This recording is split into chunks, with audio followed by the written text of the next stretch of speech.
In just under 8 minutes, we're going to discover how a financial emergency right at Christmas in 2005 led Susan Dugdale to take a step towards financial independence by creating a website with Solo Build It.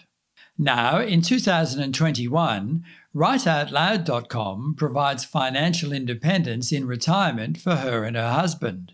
It fulfills her life's purpose and provides an outlet for her creativity. Hello, I'm Paul Buckingham, roving ambassador for Solo Build It. Susan's website idea developed after she had decided that she wanted to give up full-time work and following the death of her sister in 2004. An English teacher by profession, she had enormous trouble finding anything that could truly express the contribution that her sister had made to the lives of those around her. Fast forward to the present day, and pre-COVID, WriteOutLoud.com was attracting between 200 and 300,000 visitors a month from free traffic from the search engines and social platforms. Not bad for somebody who knew absolutely nothing about the internet or websites before she started. Susan has been able to create an income which has meant that she and her husband have not needed to rely on an inadequate government pension. Government pensions which are inadequate, you can't live on them. But that's what we had. So the Write Out Loud income is everything because that makes the difference, that we can live. As in live. We can go out if we want to go out. We can do the things that we want to do. No matter where you are in your own retirement process, whether it's just about to happen, whether you're planning 10 years ahead or 20 years ahead, this interview has relevant information that you won't hear anywhere else. If, like Susan, you are needing to supplement your own retirement income, then you have an opportunity right now with Solo Build It to take that first step and make a change to your own financial independence. We'll hear how her journey unfolded right after this. You had stopped teaching. That obviously shifts you from a secure income with holidays and a retirement plan, perhaps that sort of thing, to freelance, which is very exciting, but also very unstable at times, especially financially. What was it that what problem were you trying to solve by having a website with a more, if you like, leveraged income with content? Well, the problem was replacing the continuity. I needed to replace the continuity of income, and a website seemed to be a very sensible way of doing that. A job didn't occur to you? I didn't want another job. Right. I knew I didn't want another job. I wanted the freedom of not having a job. As in, I did want a job as such. I didn't want to not work. It wasn't about not working. I just wanted to work on my things when I wanted to and where I wanted to. And I knew that I would work really hard, and I do, and I did. But it wasn't at someone else's behest. And that was the most important bit, was that it was me doing things for me rather than jumping because someone else said so. Lovely. I got it. So you kind of expressed a philosophy of how you wanted life to be with your own business. You were willing to work hard, but it was your own game. It wasn't somebody else's game and determination about what you were doing. Did you have financial goals? Because that must have left you pretty in the lurch with income, thinking 10, 15 years ahead. I knew that without that, we, my husband and myself, my family, were going to not so much struggle, but be definitely, they would feel the impact of my lack of income. So I needed to do things to replace my part in my family's well-being. Yeah. So how did you come across Solo Build It then? Because back in those days, there weren't all these famous, quick make money overnight scam and schemes that you can sign up to. How did you find Solo Build It? I did actually find whole lots of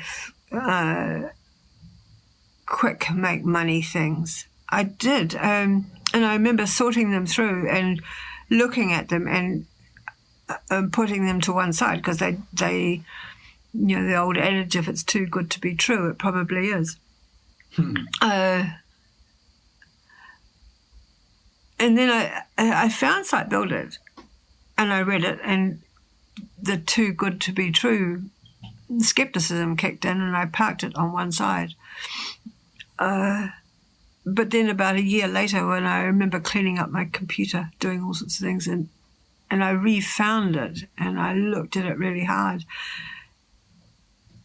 And the need was still there. I had not replaced a regular income. Re-looking at Solo Build It then, what was it that really made you go, oh, well, maybe this could work. This could be an environment for me. I don't believe that they're giving me all the schlick that a lot of the other companies are giving me. Initially, it was actually reading the testimonies of other people and being able to look at their sites.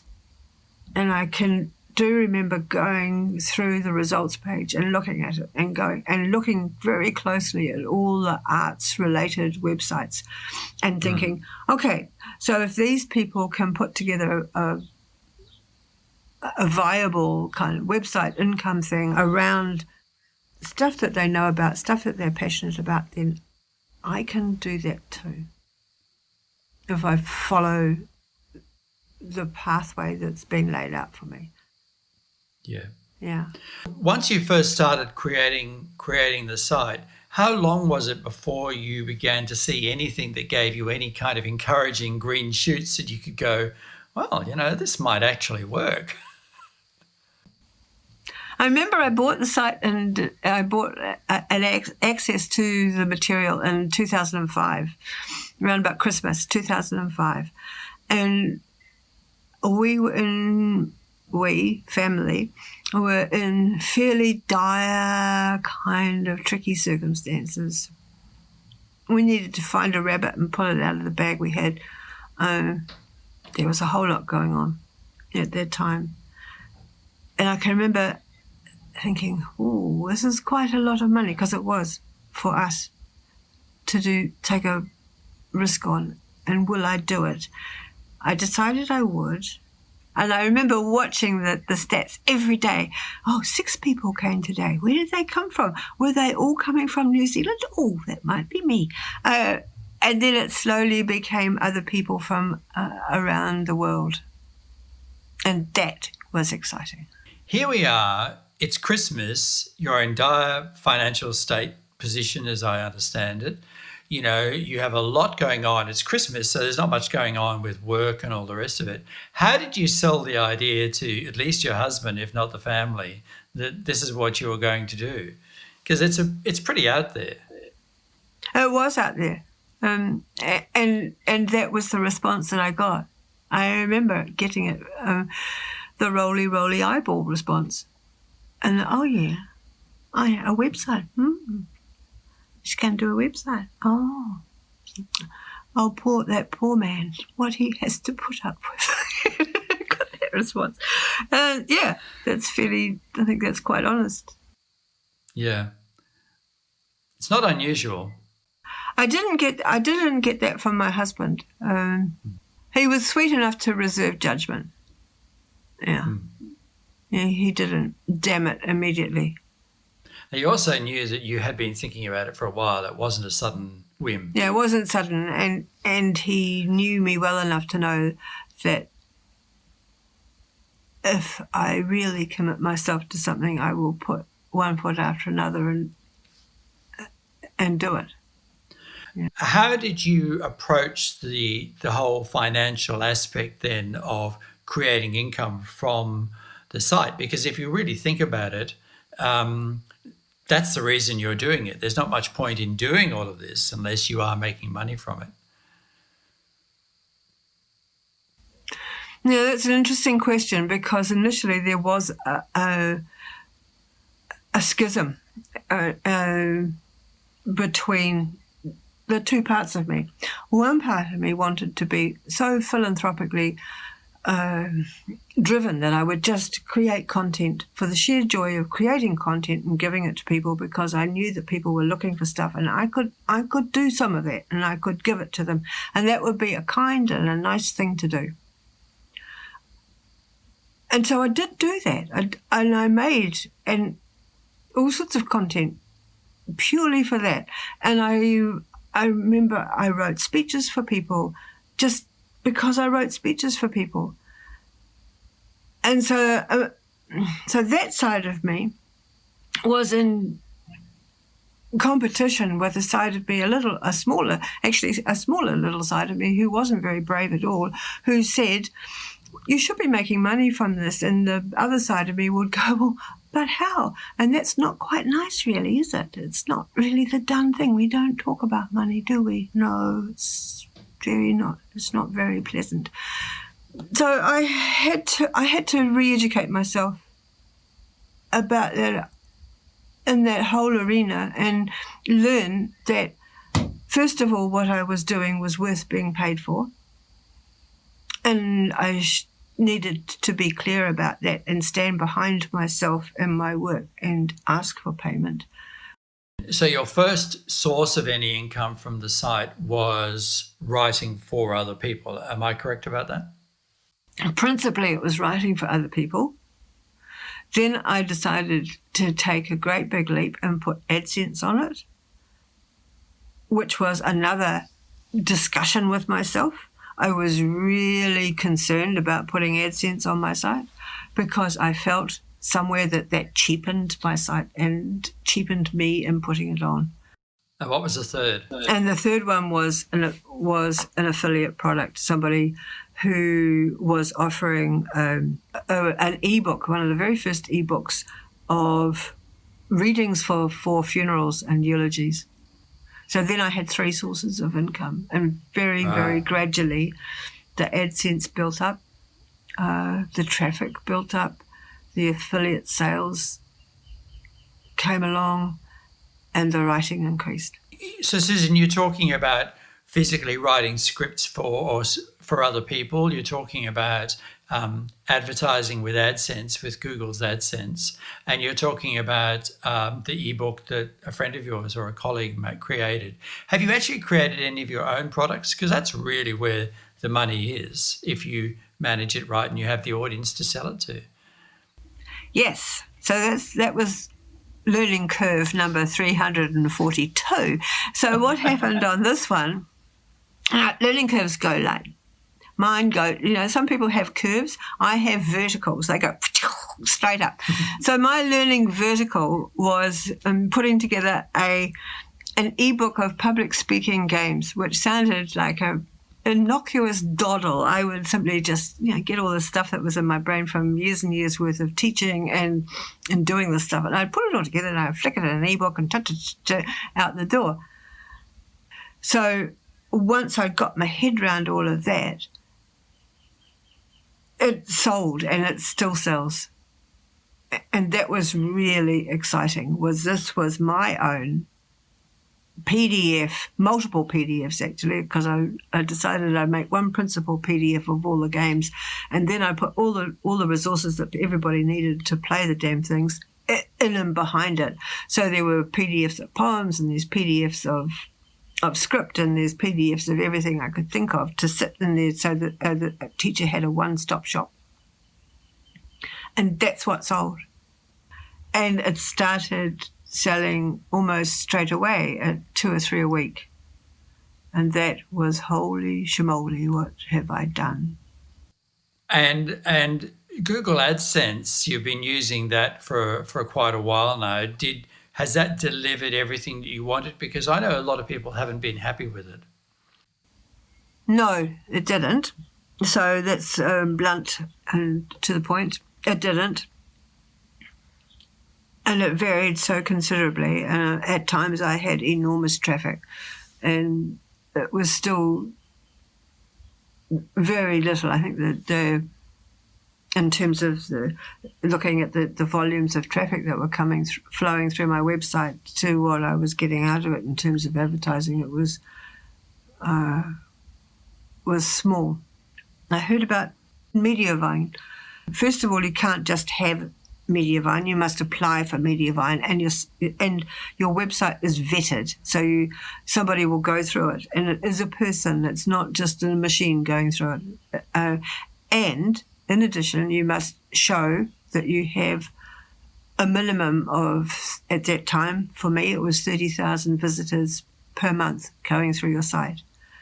My site easily got that minimum, but there were questions that I had to answer around the makeup of the people coming. So what percentage were coming from the US, what percentage were coming from other countries, and some countries count a lot more than others. So if you've got a bigger percentage coming from the US, that is better than having a larger percentage coming from India.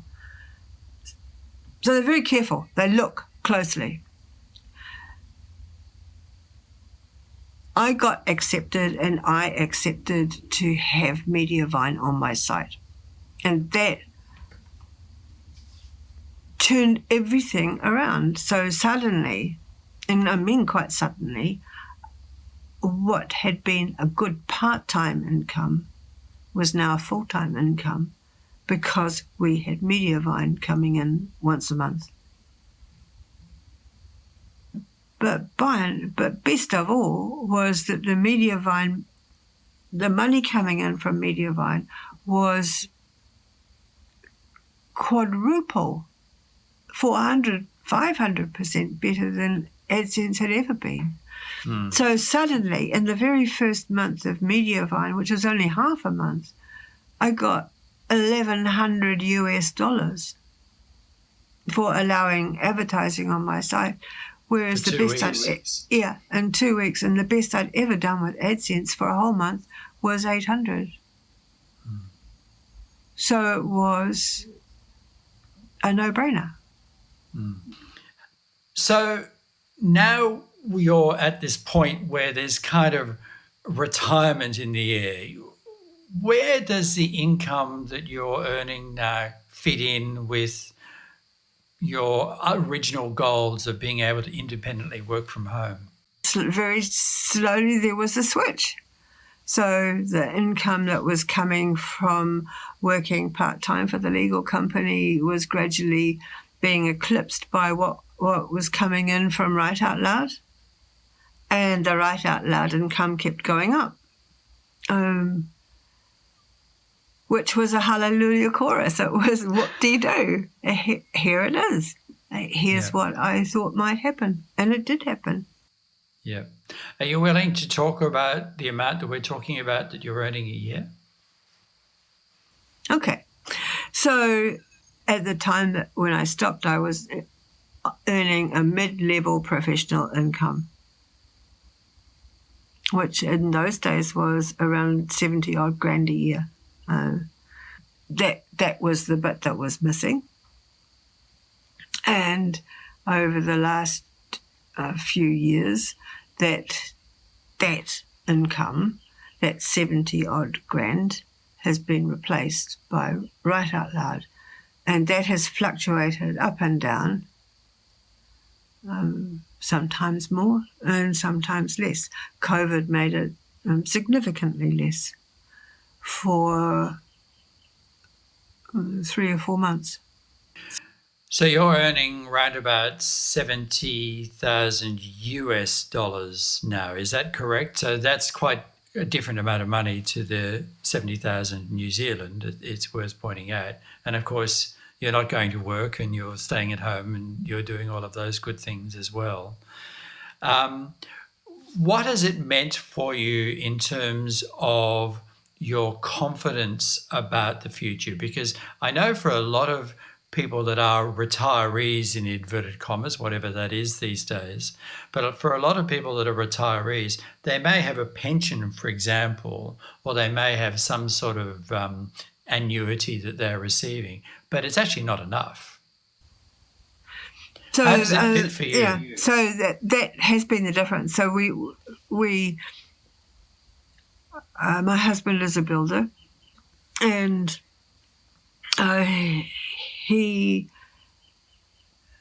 building is physically very hard, and